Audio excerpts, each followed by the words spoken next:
Each one of us set goals, but do you have any idea how many of us really achieve them? Surprisingly, 1 out of 5 of us are only able to achieve our goals. और stats ये बताते हैं कि हम में से 80% लोग अपने गोल्स को फरवरी तक छोड़ देते हैं.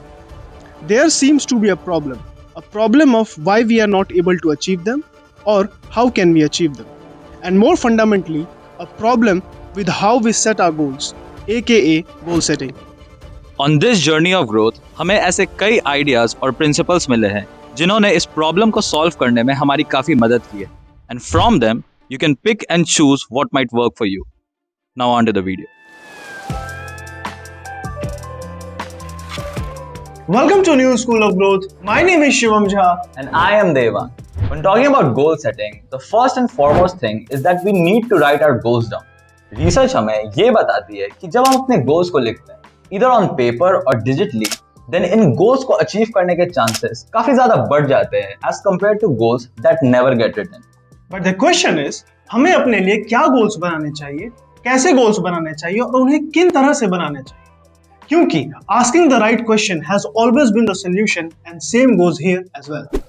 हर इंसान अपने डेली लाइफ में किसी ना किसी चीज से स्ट्रगल करता है. कोई एक ऐसी चीज जो हमें काफी ज्यादा परेशान करती है. बहुत ऐसे स्टूडेंट्स होते हैं जिन्हें पढ़ाई ना कर पाने से परेशानी होती है.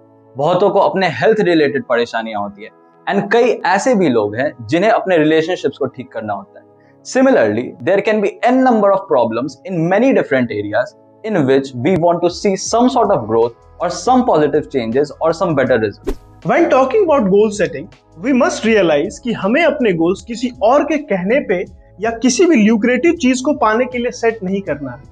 क्योंकि ऐसे गोल्स जो हमारे एंड रिजल्ट्स को मीट नहीं करते हैं या फिर जो हमारे पर्पस को फुलफिल नहीं करते हैं, वो अक्सर पूरे नहीं होते हैं. ऐसा हमने भी किया है. कहीं पर कुछ देख लिया, किसी से कुछ सुन लिया या फिर कोई चीज अच्छी लग गई तो हम भी निकल पड़ते थे उसे अचीव करने के लिए, only to realize that we gave up because those things were not important and relevant to us. And here comes asking the right question into the picture.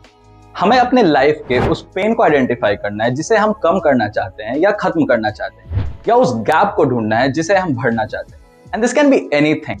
It can be something like कि हमें school या college का सबसे अच्छा student बनना है, या अपने हेल्थ को इंप्रूव करना है, या अपने बिगड़े हुए रिश्तों को ठीक करना है, और या फिर कोई स्किल को डेवलप करना है. माइंड इट, ये कुछ भी हो सकता है. एंड ये भी हो सकता है कि आपके गोल्स आपके सारे दोस्तों से काफी अलग हो, विच इज ट्रूली नॉर्मल.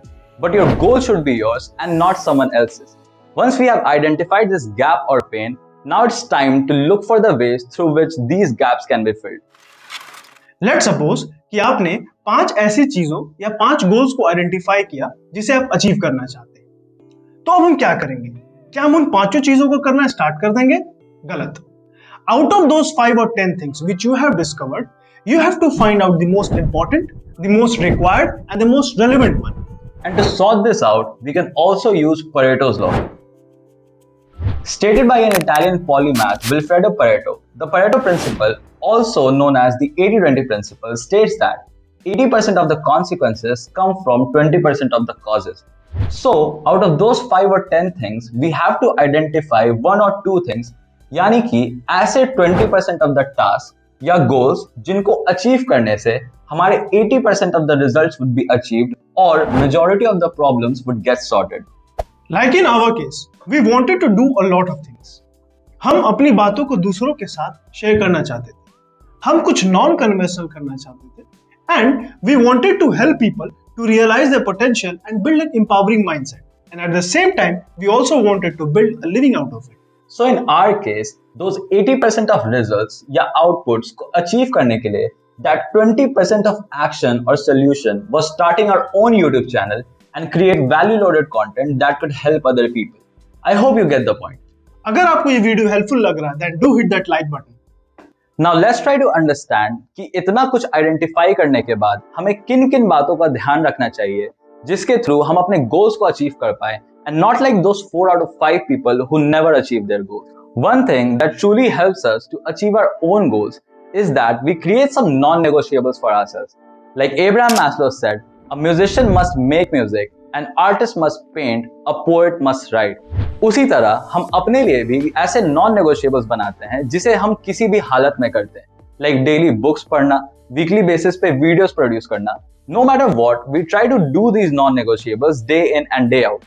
उसी तरह आप भी अपने लिए ऐसे नॉन नेगोशिएबल्स बनाएं एंड उन्हें किसी भी हालत में करने की कोशिश करें। Once we identify these non negotiables, इसके बाद हम सिस्टम्स बनाते हैं जिसके थ्रू इन नॉन नेगोशिएबल्स को हम किसी भी हालत में करते रहें। But why do we need a system? It's simple. अगर हम अपने गोल से ज्यादा अटैच्ड हो जाएंगे और प्रोसेस को इग्नोर कर देंगे, then having goals can make us unhappy. Yes, you heard it right.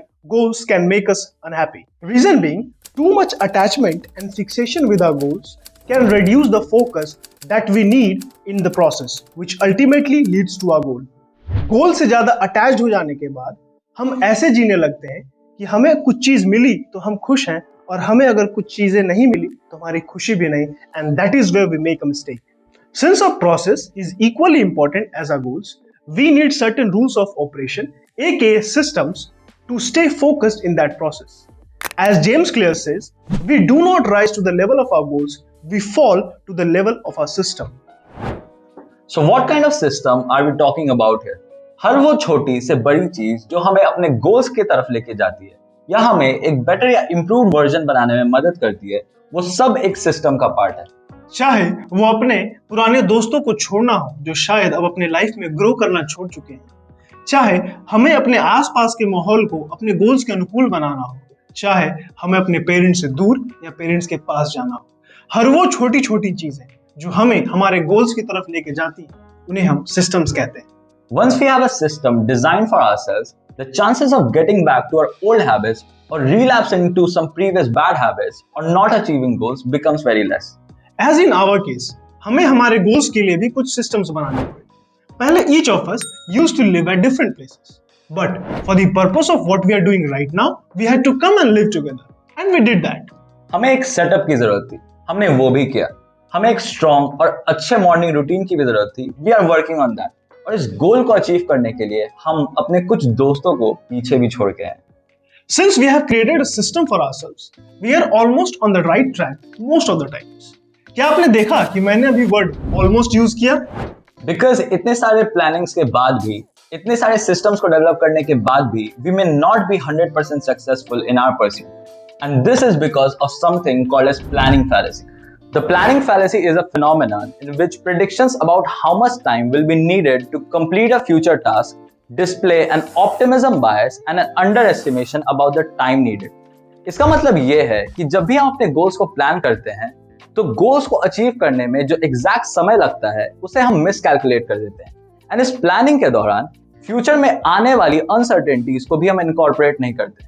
And because of this, जब हमारे जर्नी में ऐसे कोई अनएक्सपेक्टेड इवेंट्स होते हैं या अनसर्टेनिटी आती है, then we totally get off track, and this is where those 4 out of 5 people leave their goals. ये हमारे साथ भी होता था, and due to this we felt discouraged and left that goal altogether. And because of all of that, we now have realized that flexibility is one of the crucial aspects of goal setting. Yes, it's absolutely right that our goals must be legit, but हमें अपने process पर flexible रहना चाहिए, क्योंकि जब हम एक journey पर धीरे धीरे आगे बढ़ते हैं, we learn many different things which may or may not seem better than the previous ones. इसलिए अपने गोल सेटिंग के प्रोसेस में फ्लेक्सिबल रहें। Remember what the author of The Psychology of Money, Morgan Housel, has said. The most important part of every plan is planning on your plan, not going according to plan. So to summarize our goal setting framework, step 1 is identifying pain points or gaps. Step 2 is using Pareto's law or some other filters to select 1 or 2 goals. Step 3 is all about creating non-negotiables for these goals. Step 4 is building systems to stay on track. And step 5 is being flexible in our goal setting process. That's it from our side. अगर आपको video अच्छा लगा तो अपने दोस्तों को जरूर share करें एंड सब्सक्राइब करना ना भूलें। मिलते हैं बहुत जल्द। Keep growing. जय हिंद।